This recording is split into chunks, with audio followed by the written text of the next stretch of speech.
Welcome to the online lectures of Math 1-to-1, Linear Algebra and ODEs. Today we are going to discuss about linear equations, and this is exercise 2.3 in your textbook.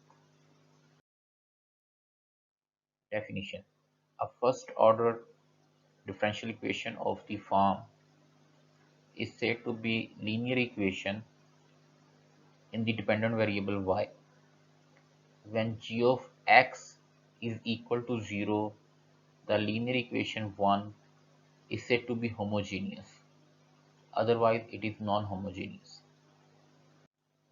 Standard form: by dividing both sides of 1 by the lead coefficient a1 of x, we obtain a more useful form known as the standard form of a linear equation. This is written as this. We seek a solution of equation 2 on an interval I for which both coefficient functions p and f are continuous. Integrating factor. An integrating factor is a function that is chosen to facilitate the solving of a given equation involving differentials.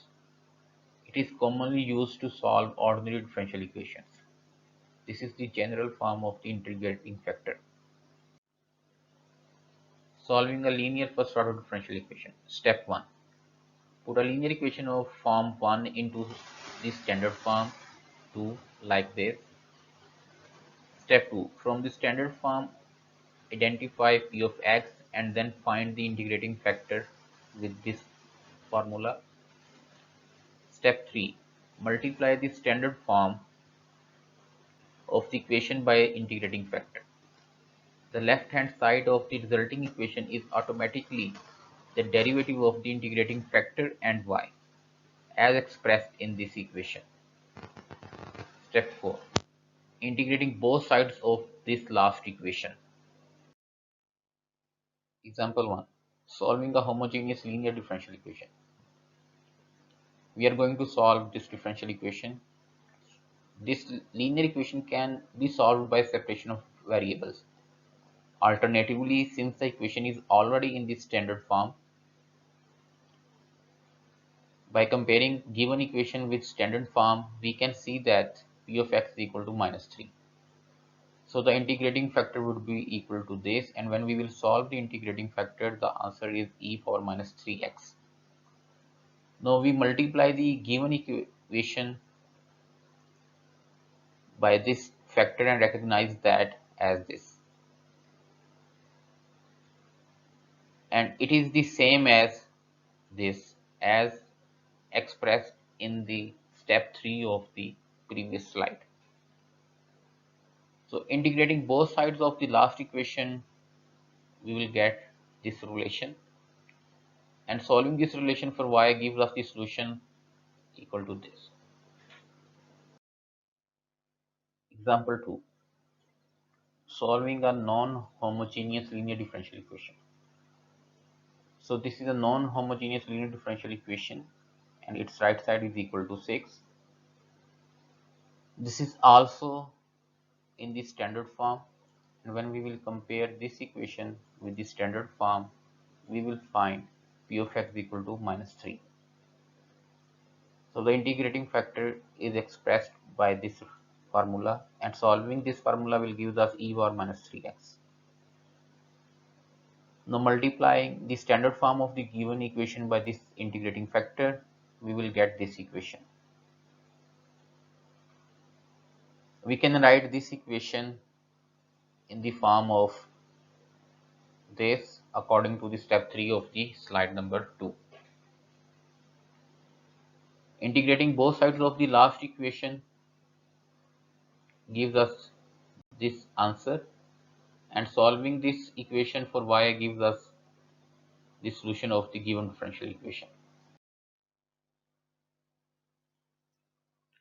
Example 3. General solution.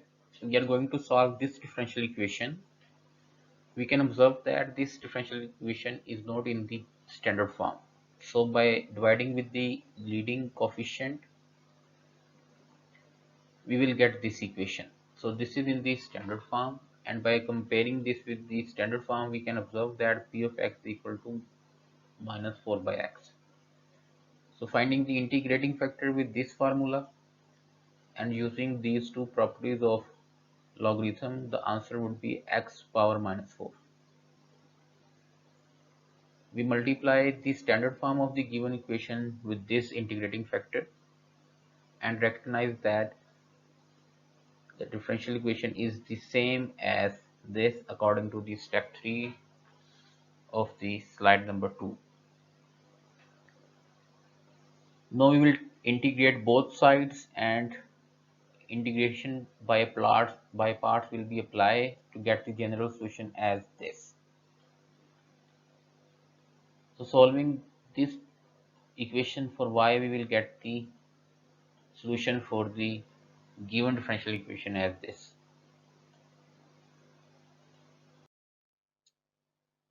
In example 4, we will find the general solution of the given differential equation. So this differential equation is not in the standard form. To convert it into a standard form, we will divide the whole equation with the leading coefficient x square minus 9. So by doing this, we will get this equation. This is in the standard form, and we identify that p of x is equal to x divided by x square minus 9. So finding the integrating factor with this relation and simplifying, the answer of the integrating factor is square root of x square minus 9. Now multiply this equation with the square root x square minus 9. We will get this equation, and we can write this equation as this. Now taking integration on both sides, we will get this equation, and solving this equation for y, we will get the solution of the given differential equation equal to this. In example 5, we will solve an initial value problem. This is the given differential equation, and this is the initial value at x is equal to 0, y is equal to 4. The equation is already in the standard form, so we can observe that p of x is equal to 1. So now we will find the integrating factor with this formula, and the answer is e power x. So multiplying the given differential equation with the answer of integrating factor, which is e power x, we will get this equation, and we can write this equation as this according to the step 3 of slide number 2. By taking integration of both sides, we will get this answer. Integration by parts will be applied on the right side of this equation. Okay, solving this equation for y, we will get y is equal to x minus 1 plus c into e power minus x. So we have the initial condition, which are y is equal to 4 when x is equal to 0. So substituting the value of y and x in this equation, we will get c is equal to 5.